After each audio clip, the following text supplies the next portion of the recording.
Bonjour à tous, on se retrouve aujourd'hui pour une nouvelle vidéo. Donc comme vous pouvez voir par rapport au titre, c'est une vidéo un peu spéciale puisqu'elle fait partie du projet Femini Books mis en place par Opaline.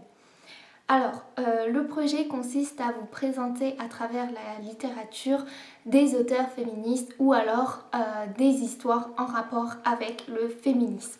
Le projet s'est d'abord déroulé pendant le mois de mars, donc le mois où il y a la journée internationale des droits des femmes. Et étant donné qu'il a tellement bien marché, il a été renouvelé pour le mois de juin. Donc je suis super contente de faire partie de ce projet. Et j'ai décidé pour cette vidéo de vous présenter, la féministe française la plus connue de tous les temps, qui est donc Simone de Beauvoir avec La femme indépendante. Il est paru aux éditions Folio et il fait 137 pages. Donc avant de vous parler plus précisément de cette œuvre, je vais quand même vous faire un petit historique de l'auteur qui est quand même très connu, qui est Simone de Beauvoir. Donc Simone de Beauvoir est née en 1908. Elle est agrégée de philosophie et elle est sûrement la féministe française la plus connue du XXe siècle. Et notamment grâce à la parution de son œuvre Le deuxième siècle, paru en 1949. Donc comme elle le définit elle-même, ce qu'elle revendique, c'est la liberté.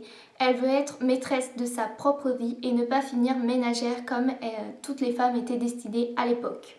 Du coup, elle sera très souvent controversée par certains hommes, plus exactement, qui vont la critiquer sur ses choix et sur ses écrits. Mais elle sera toujours soutenue par Jean-Paul Sartre. Et ensemble, ils vont créer la revue Les Temps modernes et c'est dans cette revue qu'elle publiera les premiers extraits de Le deuxième sexe. Donc moi, j'ai pas vraiment choisi de vous présenter Le deuxième sexe, mais en quelque sorte, c'est le cas, parce qu'en fait, La femme indépendante prend des extraits de Le deuxième sexe. C'est comme une sorte d'introduction à cet ouvrage. Du coup, il est vachement beaucoup plus court, étant donné que Le deuxième sexe fait à peu près 900 pages et qu'il y a 2 volumes.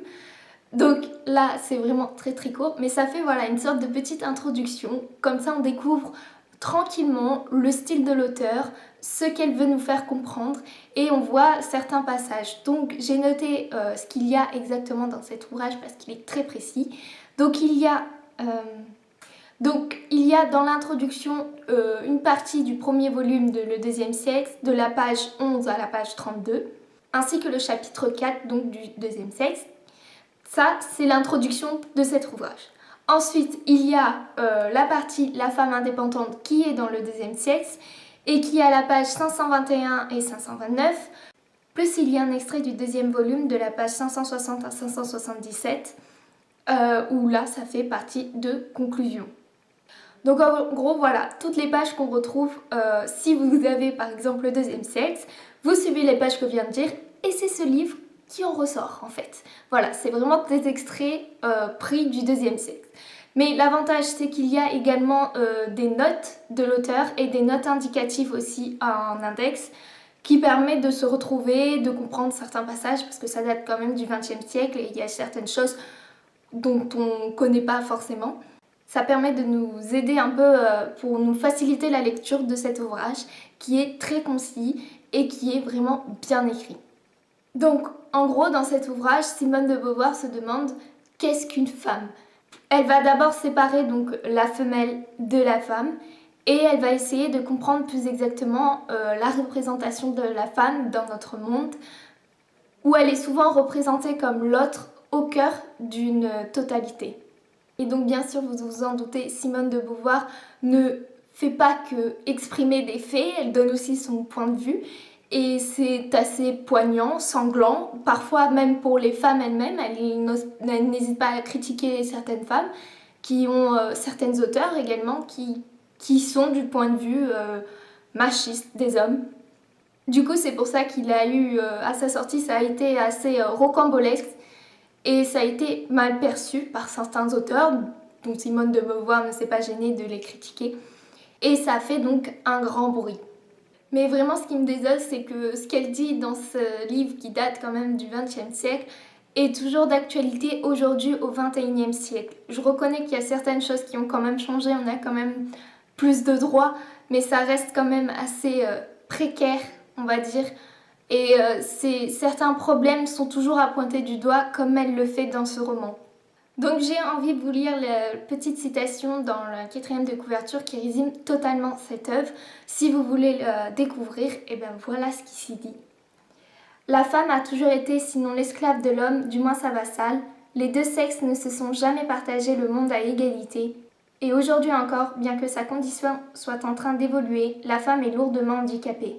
En presque aucun pays, son statut légal n'est identique à celui de l'homme et souvent, il la désavantage considérablement.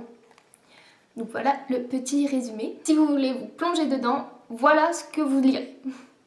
Donc je vous invite vraiment à lire cette sorte d'introduction, ou alors si vous vous sentez de taille à affronter le deuxième sexe avec ces 2 volumes, allez-y directement, je pense que on peut y aller facilement aussi.